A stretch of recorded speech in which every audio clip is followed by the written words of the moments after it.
이름으로 기도합니다. 아멘. 질문해 보겠습니다. 여러분에게 적이 있습니까? 우리 부인들에게 물어보겠습니다. 왼수 있습니까? 원수 말고 왼수. 에이구 왼수야. 여러분이 적 그러면 제일 먼저 떠오르는 사람이 누구입니까? 80년 냉전 시대의 미국의 주적은 구소련이었습니다. 우리 다 기억합니다. 독립운동을 하던 일제시대에 우리 조선의 적은 일제 일본이었습니다. 현재 대한민국의 주적은 관점에 따라 이견이 있는 분이 계시기는 합니다만 공산주의로의 통일을 꿈꾸면서 지금도 미사일을 날리고 하는 북한이라는 데 이견이 없을 것입니다. 그렇다면 예수를 믿는 여러분들의 인생의 적은 누구입니까? 성경은 그 적의 이름을 사단이라고 분명히 말씀합니다. 우리 읽었던 베드로전서 5장 8절을 같이 한번 읽읍시다. 읽습니다. 시작. 근신하라 깨어라 너희 대적 마귀가 우는 사자같이 두루다니며 삼킬 자를 타네. 한번 따라합시다. 너희 대적 마귀. 베드로는 주님의 말씀을 받아서 우리에게 분명히 말합니다. 우리의 대적의 이름은 마귀라고 명백히 말하고 있습니다. 그렇습니다. 마귀는 그리스도인의 가장 큰 주적이며 대적이며 큰 원수입니다. 성경에는 그 마귀의 이름이 다양하게 등장을 합니다. 사단, 마귀, 공중권세 잡은 자, 참소하는 자, 거짓의 아비, 속이는 자, 그는 무엇보다 변장의 귀재입니다. 고린도후서 11장 14절을 보면 자기를 광명의 천사로 포장한다 그랬습니다. 사실은 사단인데 말하는 거, 행동하는 거, 처신하는 게 광명의 천사처럼 자기를 말한다 하는 것입니다. 우리 시대의 많은 기독교인들이 이 천사를 이야기하거나 마귀를 이야기하면 조금 무식한 그리스도인처럼 생각하는 안타까움이 있습니다.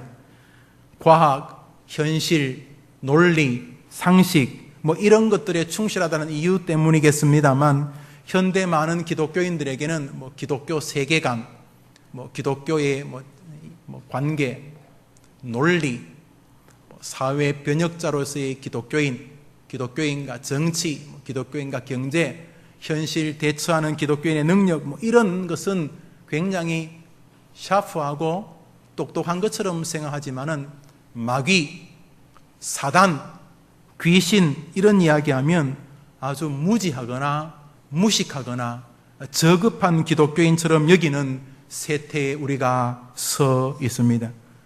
사단의 이름 중에 하나가 참소하는 자, 속이는 자, 거짓의 아비, 변신의 귀재입니다. 그런 면에서 마귀는 일부분 성공했습니다. 우리 시대에 무슨 마귀는 이런 시대에 무슨 다 손으로 만지고 다 이런 시대에 무슨 이런 과학 문명의 시절에 무슨 사단은 예수를 믿어도 그런 식으로 믿는가? 우리를 이렇게 만들므로써 사단이 던져놓은 늪에 속수무책으로 떨어지게 했다는 측면에서 여전히 마귀는 우리 시대에도 속이는 자요 거짓의 아비입니다. 옛말에 적을 알고 나를 알면 100번 싸워도 100번 이긴다는 그런 말이 있습니다. 오늘 이 복된 아침에 성경은 우리에게 우리의 대적인 사단은 어떤 존재이고 그 사단에게 끊임없이 공격을 받고 있는 우리는 어떤 존재이며 우리의 삶이 승리로 끝날 수 있는 비결은 어디 있는지를 살펴보는 가운데 하나님께서 여러분과 저에게 은혜 주시는 아침 되기를 주의 이름으로 축원합니다. 먼저 사단의 실상입니다. 오늘 성경은 이렇게 말합니다. 사단은 오늘도 우리를 삼키려고 우리 사이를 두루다니고 있는 존재라는 것입니다. 하나님이 이 예배당 안에 들어와 있다고 믿으면 한번 크게 아멘 해보십시오. 별로 크지 않는데요. 자, 그러면 두 번째 질문입니다. 사단도 이 예배당에 들어와 있다고 믿으면 아멘 해보십시오. 이도 저도 아니면 뭡니까? 하나님이 여러분 안에 계신 것처럼 하나님께서 이 해림교회 3부 예배 드리는 이 아름다운 예배당에 들어와 계신 줄 믿습니다. 동시에 사단도 이 자리에 들어와 있습니다. 칼빈은 말하기를 자기가 설교했던 제네바 성당에, 제네바 예배당에 기와 짱수보다 더 많은 마귀가 예배당 안팎에 진쳐 있다 그랬습니다. 우리 옆에를 한번 보십시오. 마귀가 있는지. 사람 보지 마시고 눈을 밑으로 깔으셔서, 여러분, 하나님이 계시다고 믿는다면 사단도 있다고 믿어야 합니다. 왜 하나님은 실존하시는 분이라고 그분을 붙잡고 기도하면서 마귀의 이 참혹한 괴계에 대해서는 거의 무방비한 인생을 살아갑니까? 사단이 성경에서 처음 등장하는 장면은 에덴 동산이었습니다. 거기서도 사단은 예의 그의 능력을 10분 발휘합니다. 그는 거짓의 아비요 속이는 자입니다. 마귀는 에덴에서 아담과 하와에게 여호와의 능력에 대해서는 조금도 이견을 제시하지 않습니다. 마귀도 하나님의 능력이 무한하시다는 것을 알고 있었기 때문입니다. 사단이 공격하는 것은 하나님과 사람의 관계입니다. 사람에게서 말합니다. 무슨 말을 하는가 하면 하나님은 자신이 가진 좋은 것을 너희들에게 주지 않는 분이라는 뉘앙스로 말하기 시작합니다. 하나님이야 능력 많지. 하나님 대단하지. 그런데 그 하나님이 좋은 거는 자기만 가지고 너희들은 못 가지게 하려는 거야. 하나님의 능력을 공격하는 것이 아니라 하나님의 권위가 충분히 사람들에게 전달되지 않는 몹쓸 신인 것처럼 만들었습니다. 사단의 목적은 하나님과 사람 사이의 분리였습니다. 무엇 때문에요? 두루 다니며 따라합시다. 삼킬 자를 찾나니. 아니, 하나님이 붙잡고 있는 것을 무슨 수로 삼키겠습니까? 하나님이 쥐고 있는 이 아담과 하와를 어떻게 삼키겠습니까? 그러니까 무슨 하나님하고 우리 둘 사이를 떨어뜨려 놓아야 됩니다. 일단은 삼키려면은 하나님과 우리 사이를 분리시키거나 이간시켜야 되기 때문입니다. 그래서 사단은 에덴 동산에서 속이기 시작합니다. 하나님은 통치자이기는 하신데 아주 나쁜 통치자이다. 하나님은 전능자이시긴 한데 아주 이기적인 전능자이다. 좋은 것은 자기만 가지고 너희들에게 주지 않는다. 너희들도 도전해봐라. 너희들도 하나님처럼 될 수 있다. 마귀는 속이는 자로 등장을 합니다. 사단의 정신, 이 마귀의 정신이 가장 잘 나타나는 것이 욥기입니다. 욥기서에서도 사단은 자신의 목적이 하나님과 욥과 하나님 사이를 분리시키는 것, 둘 사이를 이간질하는 것이 그의 목적인 것을 명백하게 드러냅니다. 사단이 욥을 가난하게 만듭니다. 예나 지나 돈 문제가 일단 사람에게 유혹거리가 됩니다. 가축이 약탈당하게 하고 종들은 살해당합니다. 그렇지만 그것 때문에 그의 신앙이 흔들리지 않자 이번에는 그의 자식들을 태풍으로 몰살시켜 버립니다. 그래도 안 되니 자신의 몸에 큰 병이 들게 하고 가까운 사람이 떠나게 하고 친구들이 와서 위로를 흉내내면서 마음을 더욱 아프게 만들어 버립니다. 사단은 증오심에 불타는 존재요, 속임수에 능하며 아주 잔혹한 존재입니다. 그렇지만 사단은 욥에게서 실패하고 말았습니다. 욥은 하나님과 분리되어지면 죽는다는 것을 알았기 때문에 그는 끝까지 하나님을 붙들었기 때문입니다. 욥 같은 은혜가 여러분의 삶이 되기를 주의 이름으로 축원합니다. 그러나 욥에게는 실패했지만 사단은 지금도 우리 사이를 두루다니면서 우리와 하나님 사이를 분리시키려고 이간질하고 있습니다. 마귀가, 사탄이 사람의 마음에 들어가 그를 하나님과 분리시키는 방법은 초대 이스라엘 임금 사울의 모습에서 잘 나타납니다. 사울의 마음에 사탄이 들어가자 그는 전혀 다른 종류의 사람이 되고 말았습니다. 스펄전 목사님이 분석한 사울의 정신 세계를 잠시 전해보려 합니다. 먼저 사단은 사울의 마음에 들어가 그에게 부정적인 신념을 형성시킵니다. 다윗은 천천히요, 사울은 천천히요, 다윗은 만만이라. 저놈 저 교만한 놈이네. 저놈이 내 왕위를 뺏으려고 하네. 다윗은 사울의 왕위를 뺏으려 한 적도 없고 자신을 교만하게 하기 위해서 블레셋의 장수 골리앗을 죽인 적도 없지만 다윗에게는 이상한 신념이 밀려오기 시작했습니다. 다윗, 저놈 죽여야 이스라엘이 복되다.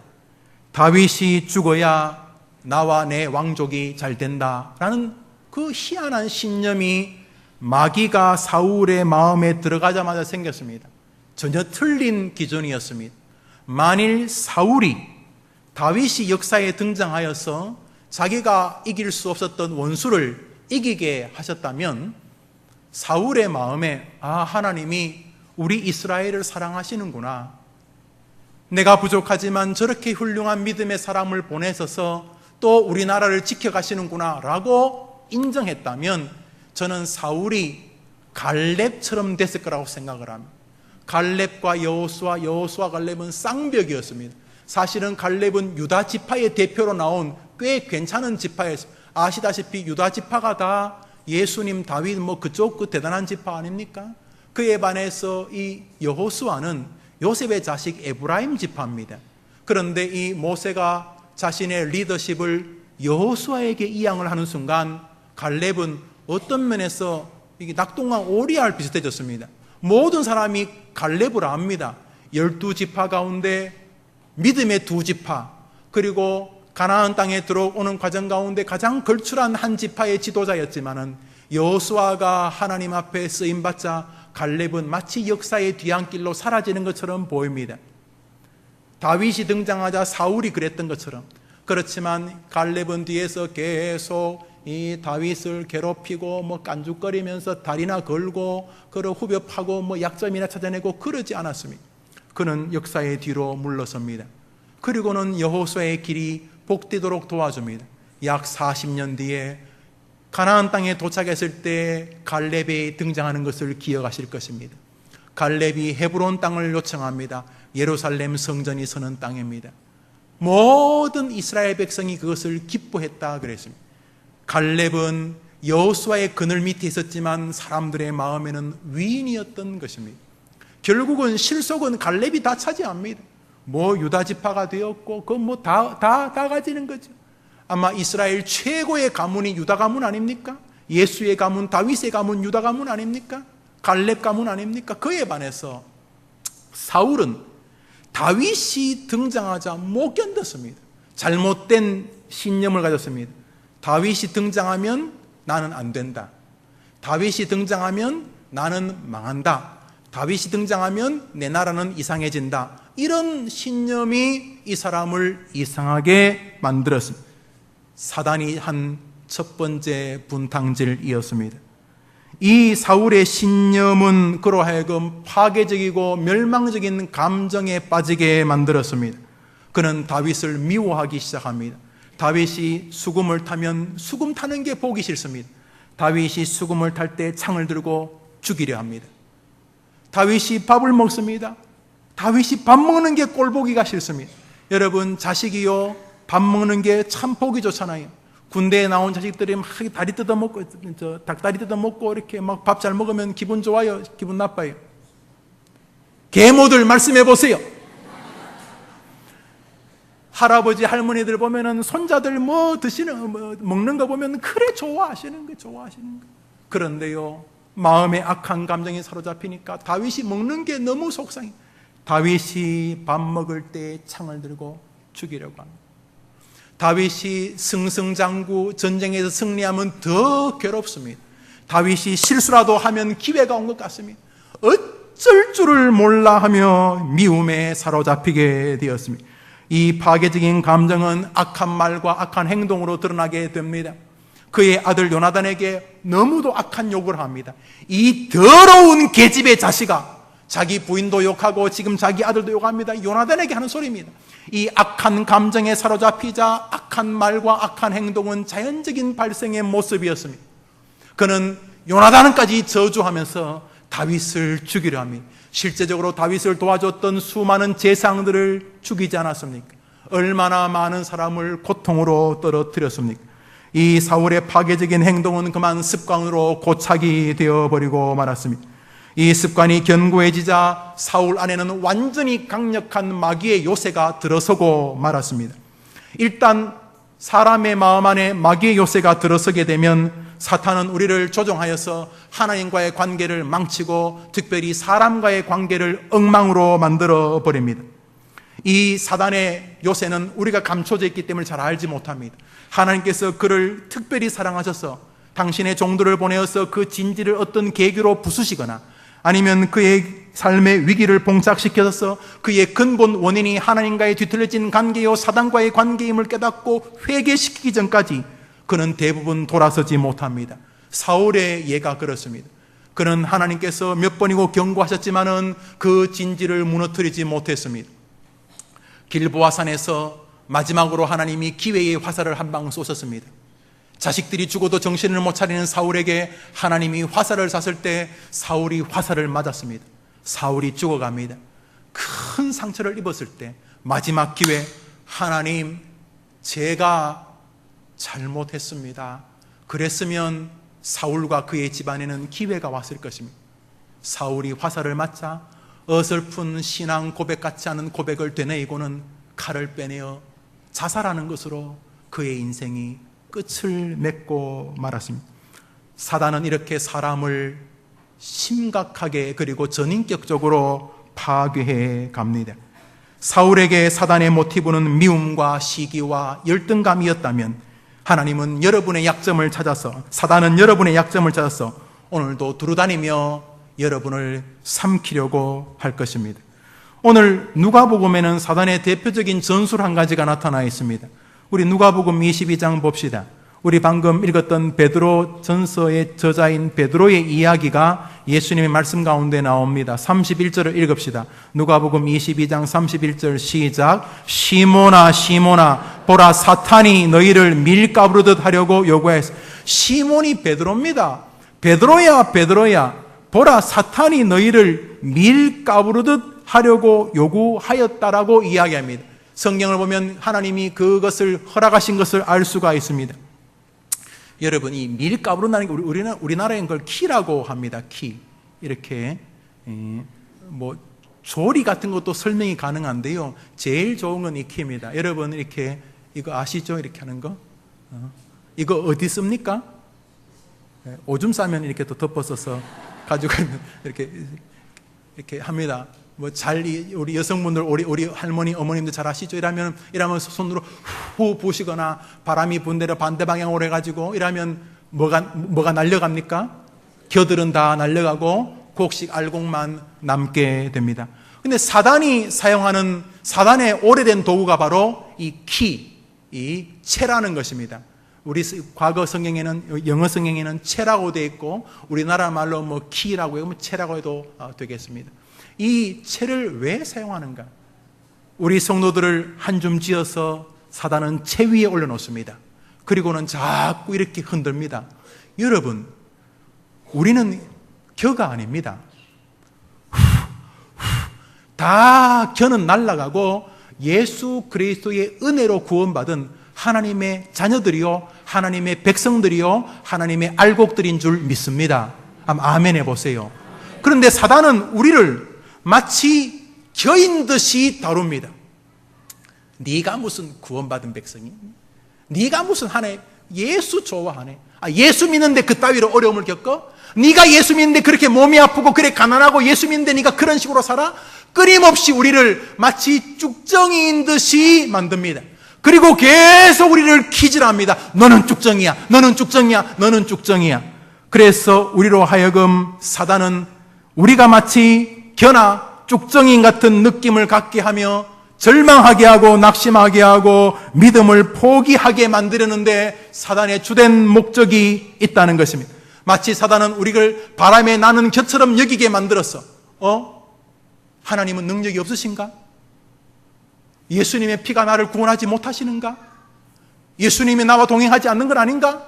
끊임없이 우리가 하나님의 백성이 아니라 겨인 듯이 느끼게 만들고 낙심하게 하고 좌절하게 하고 불안하게 만드는 것이 사단의 오래된 전술이라는 것입니다. 여기 체질, 시프팅이라고 되어 있는데 이 기질, 이 체질은 혼란스럽게 한다는 의미를 갖고도 있습니다. 사단은 우리를 계속 올려놓고 흔듭니다.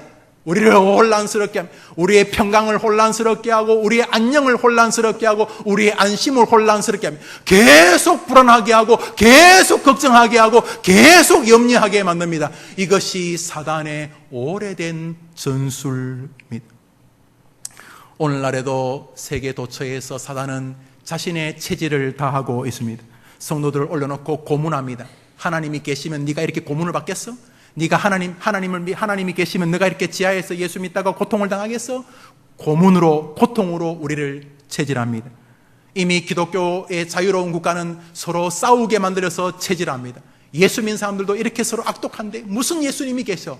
서로 체질합니다. 믿음의 경륜이 깊은 사람은 슬슬 교만하게 만들어서 체질합니다. 나보다 못한 사람, 교회생활 얼마 못한 사람, 나보다 지위가 못한 사람, 나보다 돈을 적게 버는 사람, 오늘도 교만으로 체질합니다. 어떤 사람은 가난으로 체질합니다. 이렇게 가난하다면 하나님이 안 계실 거야. 어떤 사람은 질병으로 체질합니다. 내가 이렇게 아픈데도 하나님이 안 고쳐주신다면 하나님이 안 계신 것 아닌가? 이렇게 오늘도 사단은 우리를 체질합니다. 열등감으로 체질합니다. 시기로 체질합니다. 고난으로 체질합니다. 고통으로 체질합니다. 사단의 체질의 목적은 한 가지입니다. 욥에게 했던 것처럼 하나님과 욥을 분리시키는 것처럼 우리와 하나님 사이를 이간질하려는 것입니다. 사단, 그는 지금도 우는 사자처럼 두루다니며 삼킬 자를 찾고 있습니다. 이것이 현존하는 사단의 실상입니다. 두 번째로 사람의 실상 무엇인가 하는 것입니다.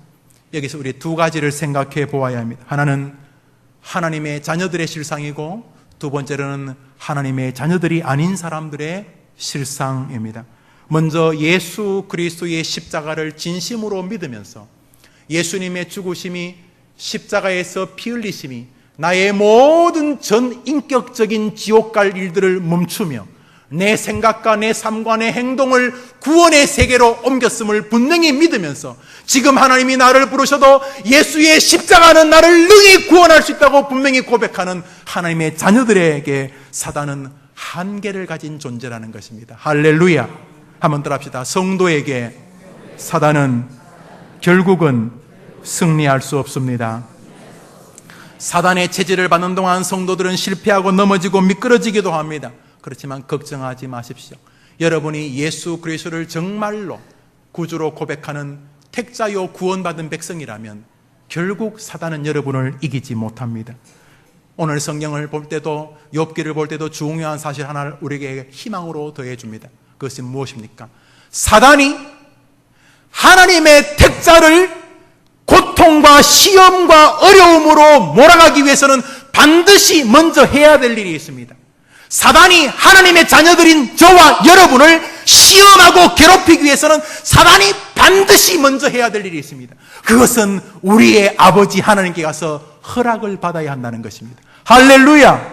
할렐루야! 할렐루야! 사단은 하나님의 허락이 없이는 하나님이 택하신 김영우 목사를 눈곱 하나 시험할 수 없다는 것입니다. 여러분도 마찬가지입니다. 하나님의 택자 욥을 시험하기 위해서 사단은 하나님에게 왔고 구차하지만 하나님, 저 욥을 좀 시험해도 되겠습니까? 라고 허락을 받아야만 했다는 것입니다. 오늘 누가복음 22장을 봅니다. 31절을 읽읍시다. 누가복음 22장 31절 시작. 시몬아 시몬아 보라 사탄이 너희를 밀가부르듯 하려고 따라합시다. 요구하였으나 누가 요구했다는 거예요? 뭐라고요? 아이고 하나님, 아이고 예수님, 아이고 성령님, 저 베드로와 제자들을 내가 좀 시험하면 안 되겠습니까? 라고 요구하였다는 겁니다. 할렐루야! 사랑하는 여러분, 여러분이 하나님의 택자라면 사단의 존재는 여러분에게 결국 유익이 될 줄 믿으시기 바랍니다. 사랑하는 여러분, 존 칼빈은 기독교 강요 첫 번째 권 14장에서 이렇게 말했습니다. 사단은 그렇게 할 수 있도록 허락하시는 하나님의 의지와 동의 없이는 그 어떤 것도 할 수 없다. 할렐루야! 야, 27살짜리가 어떻게 이렇게 명백한 기독교의 진리를 정리했는지 모릅니다. 사단은 하나님의 동의가 없이는 그 어떤 것도 성도에게 행할 수 없는 줄 믿습니다. 예수 그리스도께서 우리를 붙들고 계십니다. 비록 성도가 넘어지고 자빠지고 미끄러질 수 있습니다. 그렇지만 성도는 영원히 하나님께 버림받을 수는 없습니다. 예수님 말씀하셨습니다. 내게 주신 자 중에 내가 하나도 잃어버리지 아니하고 마지막 날에 다시 살리리라. 할렐루야. 누가복음은 우리가 사단의 체질을 당할 수 있음을 분명히 이야기해 주고 있습니다. 그러나 걱정하지 마십시오. 여러분을 위해 기도하시는 분이 한 분 계십니다. 우리 성경 말씀 32절을 읽습니다. 31절을 읽었으니 32절 시작. 그러나 내가 너를 위하여 내 믿음이 떨어지지 않기를 기도하여 너는 돌이킨 후에 누가 기도하셨다고요? 누가요? 예수 그리스도. 아니, 이 부족한 목사 따위가 기도해도 들어주시는데 예수님이 기도하는데 안 들어주시겠습니까? 할렐루야! 내가 너희들의 믿음이 떨어지지 않기를 기도하였으니 다시 일어난 후에 형제를 굳건하게 만드는 믿음의 길을 가라고 베드로와 지아들에게 말씀하셨습니다. 사랑하는 여러분, 예수님이 뭘 기도했습니까? 하나님, 베드로가 시험 들지 않게 아니요. 예수님 그거 기도 안 했어요. 하나님, 베드로가 시험에서 이기게 해주세요. 그거 기도 안 했어요.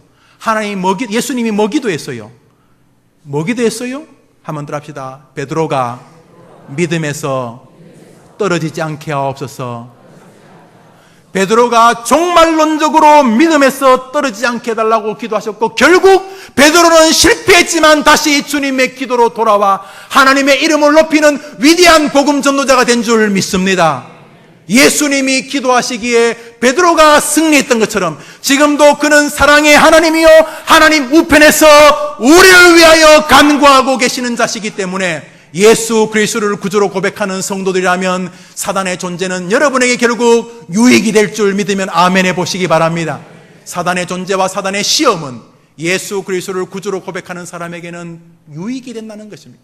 아니라고요? 먼저 사단의 존재는, 또 사단의 시험은 우리를 하여금 하나님만을 바라보게 하는 기회를 제공해 줍니다.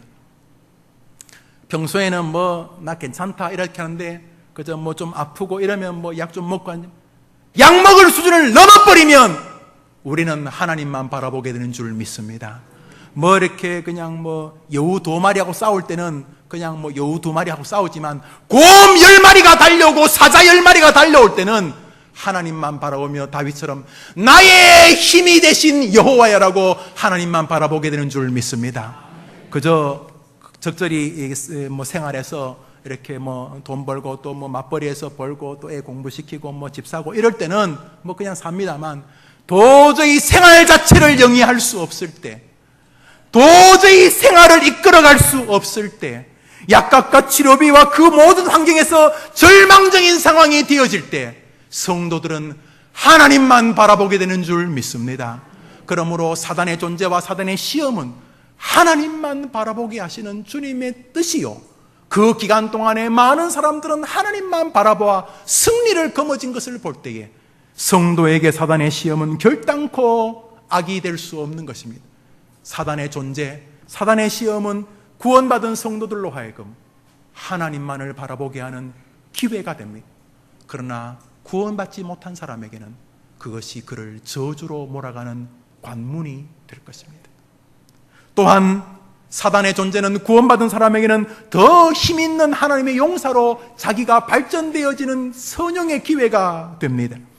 너희 믿음의 시련이 불로 연단하여도 없어질 금보다 더 귀하여 예수 그리스도에 나타나실 때 칭찬과 영광과 존귀를 얻게 하려 함이라. 할렐루야. 여러분, 믿음 생활 해보니까요, 그래요. 뭐 제가 오래 안 해봤습니다만 벌써 23년째 22년째 목회하지 않습니까? 또 이렇게 사람들하고 대화하면 사람요 빨주노 저 파란 뭐 별 사람이 다 해서 A형, B형, C형, D형부터 다 있어요. 별의별 사람. 그런데 목회를 해보니까요, 좀 이렇게 고생했던 사람들, 다시 말해서 젊은 시절, 어린 시절이 좀 힘들었던 사람들이 꼭 나쁘다고 말할 수는 없어요. 물론 그 잔상이 오래 가기는 한 부분이 없잖아 있긴 있습니다만, 그럼에도 불구하고 옛 어른들의 말이 꽤 진리예요. 젊어서 고생은 어떻게 한다고요? 그래요. 보면 이렇게 좀 어렵군 시절을 겪었던 분은 그 나름대로의 저항력이 존재하는 것을 볼 수가 있어요. 믿음 생활에도 그래요. 우리의 시련은 우리로 하여금 금보다도 귀한 존재 같은 믿음을 만들어낸다는 것입니다. 내 형제들아, 너희가 여러 가지 시험을 당하거든 온전히 기쁘게 여기라. 이는 너희 믿음의 시련이 인내를 만들어내는 줄 알미라. 인내를 온전히 이루라. 이는 너희로 온전하고 구비하여 조금도 부족함이 없게 하려 함이라. 구원받은 사람에게 사단의 존재와 사단의 시험은 그로 하여금 더 힘있는 하나님의 백성이 되게 만드는 기회가 되는 줄 믿으면 한번 아멘 해보십시오. 그러니까 예수 믿는 사람이라면 사단도 의미가 있는 것입니다. 또한 사단의 존재는 구원받은 사람에게는 이 땅을 살면서 훌륭한 믿음의 동력자를 만날 기회를 제공합니다. 평소에는 잘 모릅니다만 사단의 시험과 어려움 만날 때 적과 동지가 확실히 구별됩니다. 목회를 하는 동안 선배님들 이야기를 많이 드려요. 목회에 어려움이 오면 확실히 느낄 수 있는 게 적과 동지를 구별하는 것입니다. 원로 목사님에게도 최근에 들은 이야기입니다. 최근만 아니라 제가 목회 전도사 때부터 들어본 이야기입니다. 이건 목회만이 그런 게 아니에요. 여러분 인생이 어려울 때 정말 여러분이 돕는 사람과 친구 아닌 사람이 구별되지 않습니까? 사도 바울이 믿음의 길을 걷는 동안 자기의 보호자였다는 베베란 여인을 만난 것은 자기가 보호를 받아야 될 만한 위기를 겪었을 때입니다. 아니 무슨 일개 여자가 베베, 갱그리아의 베베라는 사람이 집사인지 권사인지 여종사인지도 모르겠습니다만 그 나이도 몇 살인지 모르겠는 베베가 무슨 사도 바울의 보호자가 되겠어요. 아니 바울이 어떤 사람인데요, 이 바늘로 찔러도 피 한 방 안 나요. 어떤 성도가 저보고 그런 말 해요. 목사님 바늘로 찔러도 피 한 방. 그 나쁜 말이에요. 찌르면 많이 나와요. 사도 바울 같은 사람이 어떤 사람입니까? 그런데 사도 바울이 로마서를 끝내면서 뭐라 그래요? 제일 먼저 베베는 나를 위한 보호자. 아니 바울을 보호할 게 있겠어요. 거기서 중요한 것은 바울이 보호받아야 될 만한 위기의 시간이 있었다는 거예요. 사도 바울이 부르시길 아굴라 부부를 뭐라고 소개해요? 그들은 나 바울을 위해 자기들의 목이라. 평소에 목을 내놓습니까? 평소에 목을 내놓습니까? 사도 바울을 위하여 목을 내놓아야 될까 말아야 될까 하는 위기를 바울이 겪었던 것입니다.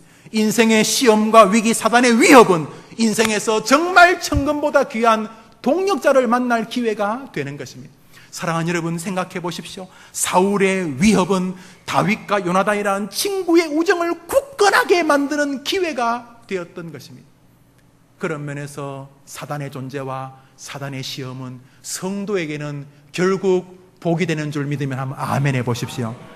무엇보다 사단과 사단의 유혹은 성도들로 하여금 그동안 대수롭지 않게 여기던 성경을 진지하게 바라보는 기회를 제공합니다. 우리는 사단의 시험을 받을 때 비로소 설교 말씀의 길을 10년 동안 들어도 좋은 이야기로 듣습니다. 목사님 좋은 이야기. 오늘도 또 길게 하네. 아이고. 또 오늘도 소리 지르네. 힘남나 보다. 아이고. 또 했던 말 또 하고. 이야, 지겹지도 않나. 저 사람 참. 그러다가 어느 날 사단의 시험과 사단과 직면하는 순간 그날 모든 성도는 자는데 김 목사의 설교가 그 사람에게 설교가 되기 시작합니다. 사랑하는 여러분, 말씀의 귀를 기울여지게 시작합니다. 들어야 되겠다 그런 것 없어요. 그냥 강권적으로 밀고 옵니다. 6.25 때 판잣집에 미제 탱크, 소련제 탱크를 가지고 북한군들이 밀고 온 것처럼 무슨 판잣대기가 탱크 못 온다, 뭘 못 와요. 그냥 밀고 가면 끝나버린 그런 것처럼 하나님이 폭포수같이 밀면서 예사로라 하고 몰아갈 때에 놀라운 말씀의 은혜가 임하게 되는 줄 믿습니다. 그러니까 사단의 존재는 예수 믿는 사람에게는 말씀으로 돌아가는 기회를 제공합니다. 성경은 말합니다. 고난당하는 것이 내게 유익이라. 이로 말미암아 내가 주의 율례를 배우게 되었나이다. 이 말씀을 말하는 것입니다. 이처럼 하나님의 자녀들에게 예수 그리스도를 오늘도 구주로 고백하며 갈보리 십자가, 저 내 십자가다, 내 십자가, 나를 구원하시려고 죽으신 나의 십자가다, 예수의 십자가를 고백하는 사람에게는 사단의 존재도 사단의 주는 시험도 우리에게 결국 유익이 되는 줄 믿습니다. 그러나 이것은 구원을 고백하는 택자들의 것입니다. 여기서 중요한 것은 구원받은 성도, 거듭난 성도에게만 사단의 존재와 시험이 유익이 된다는 것입니다. 사단의 존재가 유익하다는 것은 거듭나지 않은 사람들에게는 결단코 신학적으로 적용될 수가 없습니다. 거듭나지 못한 사람은 마귀의 올무에 잡혀져 있으며 그는 그를 파멸로 이끌려는 완벽한 계획을 가진 사단에게서 벗어날 수가 없기 때문입니다. 어떤 사람은 믿음의 생활을 하는 동안 그 어려움을 통해서 더 하나님을 바라보게 됩니다. 다윗이 그랬습니다. 다윗에게 사울이라고 하는 적이 발생하였습니다. 다윗에게 다가온 적은 다윗으로 하여금 하나님만을 더욱 바라보게 만들고 그로 하여금 다윗이 되게 만들었습니다. 그러나 사울에게는 다윗이란 적이 다가왔습니다. 사울에게 다윗이란 적이 다가오자 사울은 파멸로 떨어지고 말았습니다. 택함을 받은 자에게 사단은 놀랍게도 하나님의 은혜로 이끄는 길이지만 구원받지 못한 사람에게 사단은 멸망의 관문이 되고 마는 것입니다. 오늘 이 시간 이 자리에 계신 분 가운데 아직도 나사렛 예수 그리스도를 좋은 사람 정도로 알고 계시거나 아직도 예수 그리스도를 자신의 구주로 고백하지 않고 계신 분이 있다면 오늘이 마지막 기회라는 마음을 가지고 예수 죽음, 나를 위한 죽음, 예수 내 구주라고 고백하게 되기를 주의 이름으로 축원합니다. 예수님 죽으신 이유는 오직 나 때문이다. 나 2014년 8월 첫 주에 해림교회에 나와 앉아있는 나를 건지려고 십자가에서 죽으신 것이고 누구든지 저를 믿는 자마다 멸망치 않고 영생을 얻게 하게 하시기 위하여 나를 오늘 이 자리에 부르신 것이다. 오늘 이 설교는 오직 나를 위한 설교라고 예수님을 영접하는 기적의 아침 되기를 주의 이름으로 축원합니다. 어떤 사람에게는 악한 소식이 자기를 돌아보는 기회가 됩니다. 아, 내 신앙은 위험하지 않는가? 나는 믿음의 길을 걷고 있는가? 나는 저런 식으로 생각하고 있는가?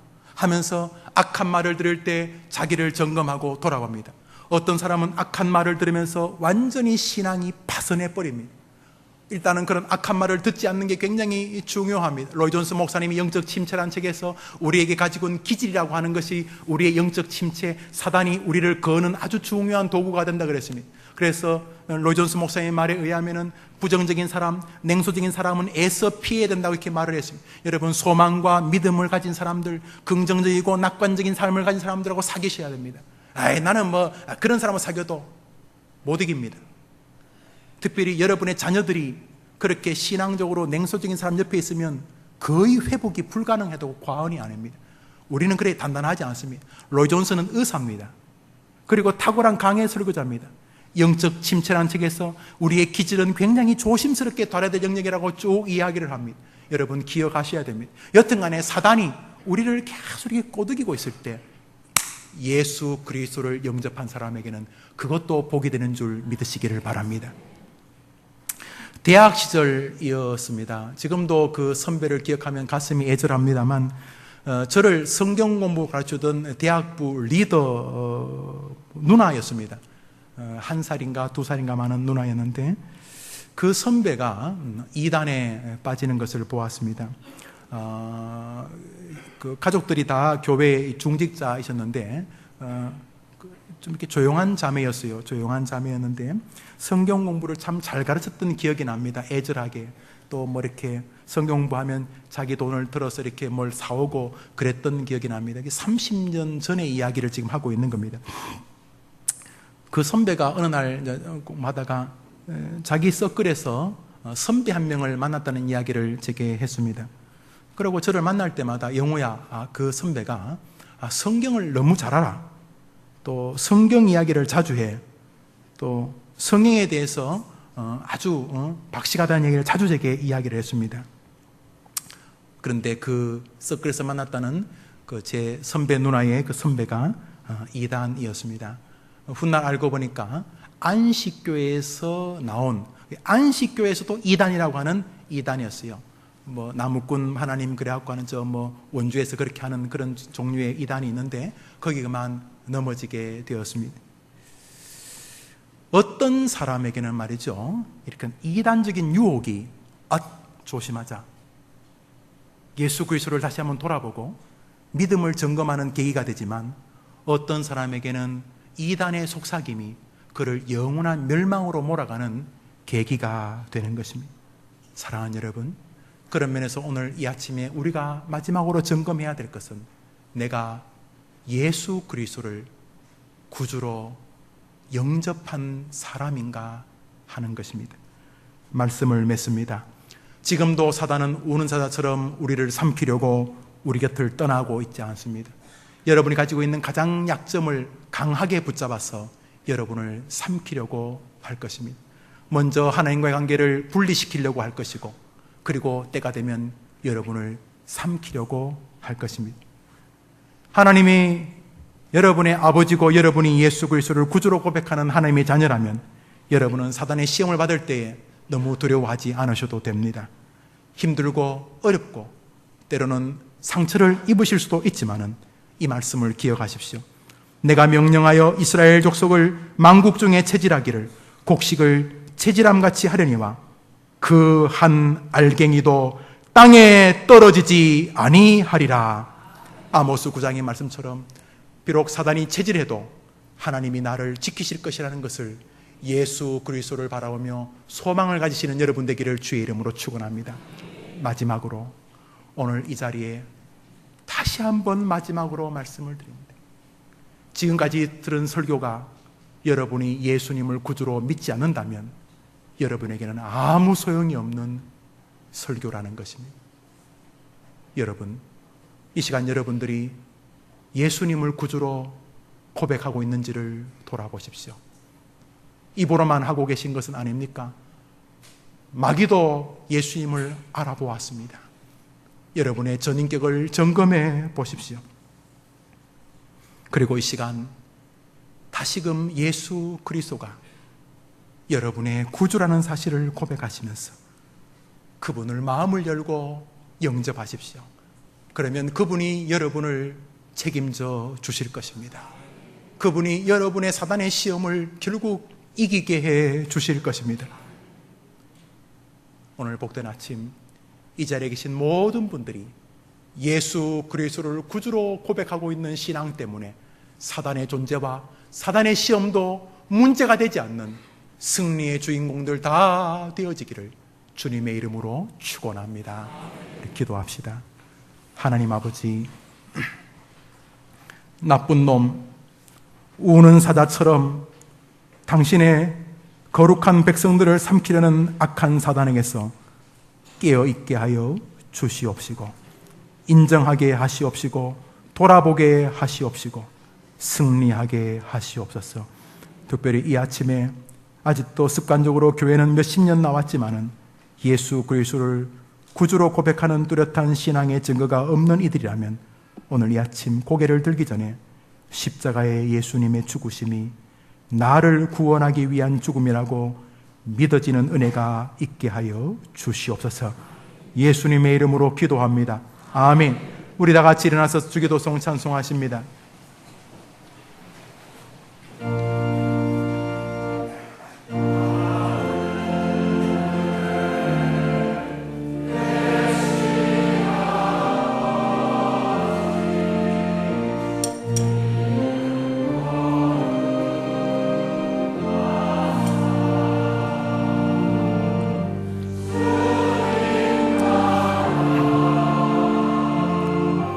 임하시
우리 헤어지기 일전에 1분만 기도합시다. 두 가지 기도합시다. 하나는 사단의 존재를 인정하며 사는 것, 그거 굉장히 중요하고 가치가 없습니다.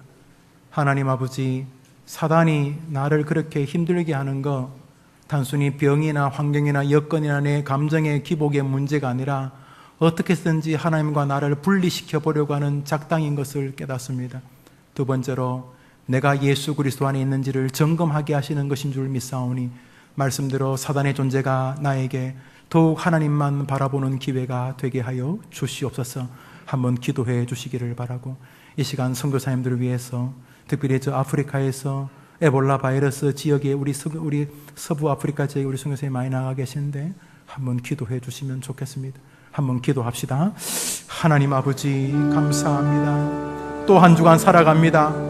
못된 마귀는 또 우리를 가지고 놀려고 할 텐데 또 키 위에 올려놓고 체질하면서 우리가 마치 아무것도 아닌 것처럼 만들려고 할 텐데 이 못된 마귀에게서 승리하게 도와주시옵소서. 우는 사자처럼 또 삼킬절을 찾으려 우리와 우리 아이들을 잡아먹으려고 할 것입니다. 군에 있는 우리 자녀들 지켜주시옵소서. 공부하고 있는 우리 자녀들 지켜주시옵소서. 유학하는 우리 자녀들 지켜주시옵소서. 병마에 있는 우리 자녀들 지켜주시옵소서. 투병하고 있는 우리 자녀들 지켜주시옵소서. 가난 때문에 괴로워하는 자들을 지켜주시옵소서. 이번 한 주간도 우리 성도들 사단에게서 승리하게 하시옵소서. 내가 예수 그리스도를 구주로 고백하는 사람인가를 보는 가운데 은혜와 축복이 한 주간이 되게 하여 주시옵소서. 또 한 주간 살아갑니다. 하나님 곁에 계어 주셔서 마귀도 우리에게 유익이 됨을 보여주시옵소서. 선교사님들을 지켜주시고 저 아프리카를 불쌍히 여겨 주옵소서. 하나님 아버지, 또 한 주간 삽니다. 누군가에게는 이 한 주간이 자신의 마지막 주간이 될 수도 있을 텐데 후회되지 않도록 하나님과의 한 주간이 되게 하여 주시옵소서. 끊임없이 하나님과 우리를 분리시키려고 우리의 영적 생활을 분리시키고 우리의 경건 생활을 분리시키고 우리의 말씀 생활을 분리시키고 우리의 기도 생활을 분리시키려고 끊임없이 몸부림치는 악한 사단, 속이는 자, 거짓의 아비 마귀에게서 우리가 승리하는 한 주간이 되어지도록 도와주옵시되, 내가 예수 그리스도 안에 있다면 사단도 결국은 승리할 수 없다는 믿음 때문에 예수님 더욱 의지하는 한 주간이 되게 하여 주옵시고, 오늘 이 자리에 나와 있지만은 가족 때문에 할 수 없어서 마지 못해서 습관 때문에 이 자리에 나와 있는 분이 있다면 예수 그리스도를 자신의 구주로 똑똑히 고백하고 예수님을 영접하며 예수와 함께 계시니 나는 겁날 것이 없다고 말하는 이 시대의 거룩한 구원자들 되게 하여 주시옵소서. 지금도 5대양 6대지에서 선교하시는 귀한 선교사님들 도와주시되, 특별히 서부 아프리카 지역에서 선교하고 계시는 우리 조용섭 선교사님, 안창호 선교사님, 곽기종 선교사님을 비롯한 여러 선교사님들과 그 가족들과 선교지에 나가 있는 주의 백성들에게 자비를 베풀어 주시옵소서. 예수님의 이름으로 기도합니다. 아멘. 이제는 예수님의 크신 은혜와 하나님의 사랑과 성령의 위로와 교통하심이 귀 있는 자는 당신의 백성들에게 하는 소리를 들을지어다. 주께서 말씀하시는 음성을 듣고 악한 사단과 그 사단의 존재를 인정할 뿐만 아니라 내가 예수 그리스도 안에 있는지를 사단의 시험을 만날 때마다 점검하여서 승리의 길을 걸어가리라 하지만은 주의 백성들을 위해 한 주간의 생업 위에 이제로 영원토록 함께 있을지어다. 아멘.